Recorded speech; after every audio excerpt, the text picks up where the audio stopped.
अभी मजा आएगा ना भिड़ो। अरे भैया कुछ खाने को दे दे। अरे बाबा घर में कोई ना है, यहाँ खुद बर्तन मांजने पड़ रहे हैं। चलो कहीं और से मांग लियो। अरे कुछ आटा ही दे दे बेटा। अरे बाबा मैं कह रहा हूँ घर में कोई ना है। चलो एक काम करो, रसोई में जाके खुद ले लो। चलो भाई देखो अपने क्या करते। बड़ा भला आदमी है ना, तो आजकल हम जैसे गरीब पर कौन भरोसा कर रहा। रुको जरा।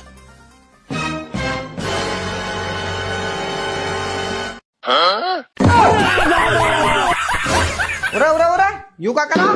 बहुत बढ़िया, एक कटोरी आटा लेने कई पूरा ड्राम ही खाली कर दिया। लगा लगो सारा ही आटा बन लिया यार। बिल्कुल पता ना कहाँ से आ जा मैं ये सारे लोग। ले चल एक कटोरी दे रहा हूँ, एहसान मान ले मेरा। ले लेके निकल।